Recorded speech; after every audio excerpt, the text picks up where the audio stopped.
বহুল আলোচিত রাজধানী শিশু রামিসা ধর্ষণ ও হত্যা মামলায় আসামি সোহেল রানা ও তার স্ত্রী স্বপ্নার মৃত্যুদণ্ড দিয়েছেন আদালত। আজ রোববার ঢাকা মহানগর শিশু সহিংসতা দমন ট্রাইব্যুনালের বিচারক মাসরুর সালেকিন এই রায় ঘোষণা করেন।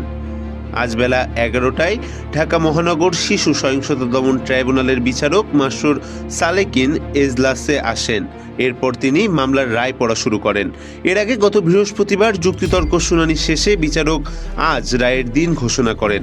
ওই দিন রাষ্ট্রপক্ষ সোহেল রানা ও স্বপ্নার সর্বোচ্চ শাস্তি কামনা করে আদালতে যুক্তিতর্ক উপস্থাপন করেন। অপরদিকে সোহেল রানা ও স্বপ্নার পক্ষে রাষ্ট্রনিযুক্ত আইনজীবী সোহেল রানার যাবজ্জীবন কারাদণ্ড ও তার স্ত্রীর 2 বছরের কারাদণ্ড দাবি করেন।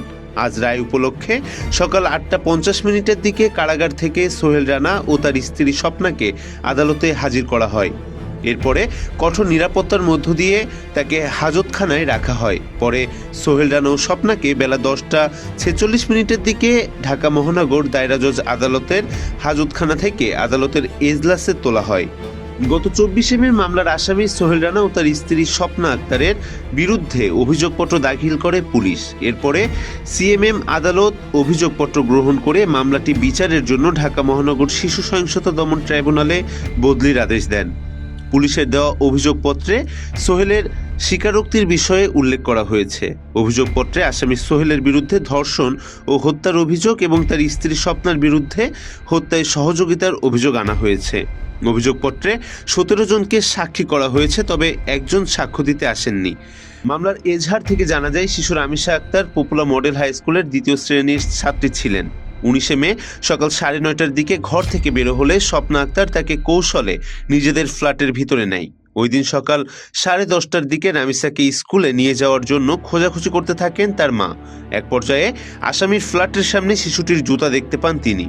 ডাকাডাকির পর কোনো সাড়া শব্দ না পেয়ে রামিসার বাবা মা এবং অন্যান্য ফ্ল্যাটের লোকজন দরজা ভেঙে ভেতরে প্রবেশ করে।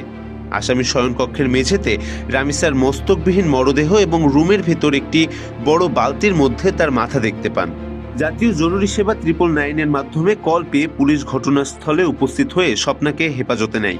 তথ্য প্রযুক্তির সহায়তায় নারায়ণগঞ্জ জেলার ফতুল্লা থানার সামনে থেকে সোহেল রানাকে গ্রেপ্তার করে পুলিশ।